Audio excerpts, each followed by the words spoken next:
Andy, we're back to cram for the exam. It's about time we look at the institutions of our government.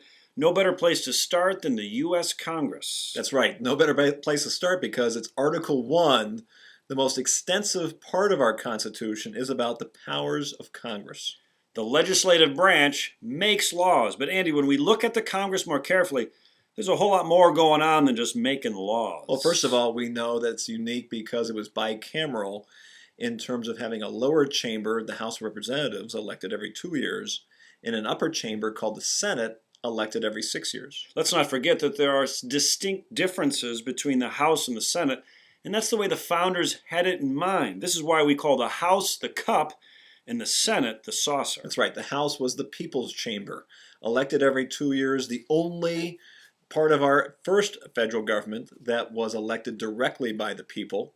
The Senate was initially appointed by state legislatures, but then when the 17th Amendment was passed, the Senate became the other part of the federal government elected directly by the people. Because the House was directly elected, the Founding Fathers assumed it would be filled with passion, those hot arguments and debates so often heard on the streets of Philadelphia and Boston and New York.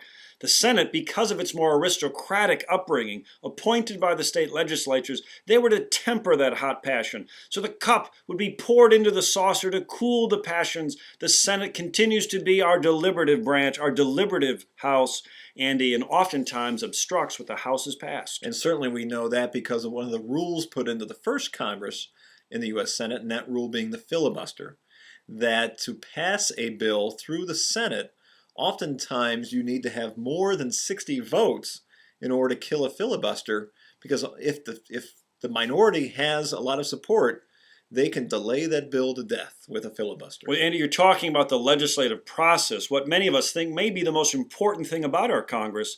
Let's take a look at how a bill becomes a law and some of those differences between the House and the Senate, like you mentioned with the filibuster. Andy, the House, because it's so large, 435 members, strict rules limit debate. That's right. A bill has to be introduced in both chambers, but when it's debated in the House, the rules tend to be much stricter, with stricter time limits, and also the idea that the majority party is always going to win the vote in the House of Representatives. Let's not forget there is a formal House Rules Committee that declares rules either open or closed, and Andy, this can either kill a bill or make sure it's successful in the House.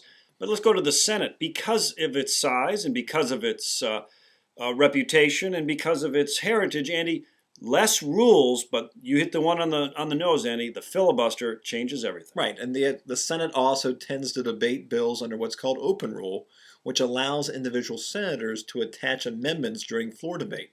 That's another trick that can be used to slow down the voting. While again, contrasting in the House, they debate under closed rule, which means you can't add amendments during floor debate, which means creates a very quick process of passage in the House of Representatives. Invariably, Andy, the legislative process advantages the opposition. Tens of thousands of bills are introduced every congressional term, and in the end, maybe a few dozen are ultimately passed and signed by the president. Very few bills even make it out of committee, which is probably the most essential step in the legislative process. The fact that both the House and the Senate have a division of labor where they divide up different specialties, if you will, maybe finance, defense, intelligence, and different members of Congress serve on those different committees to essentially study the bills and prioritize the bill and try to add their expertise to that prospective legislation. And you're describing the expertise found in our standing committees. Let's talk a little bit about who else is standing in the House and Senate, and that would be the leadership. That's right. Both parties have leaders. It's just like a football team. You need captains. You need players playing in certain roles to get this stuff done. The chief quarterback is the Speaker of the House of Representatives. The chief quarterback in the Senate is the majority leader. And Andy, critical to both, the majority party, the party with the most seats in the House and the Senate, really wins the derby for the leadership positions. Say, speaking of derby, Andy, let's talk about how you get into Congress in the first place, because in the House of Representatives, it's all about gerrymandering. Well, we know that in the House of Representatives, legislative districts in each of the states can be redrawn every 10 years after a census. Every district has to have the same number of people. You have to have equal proportionment. And because of that, because people move and population centers change every 10 years, you need to readjust those boundaries in a process known as reapportionment. So every 10 years, Andy, we reapportion the districts, which means then the state legislatures have to redraw those districts, which is called redistricting. Sounds simple enough, But why is it called jerry-rigging? Well, jerry-rigging, or is it gerrymandering, one and the same?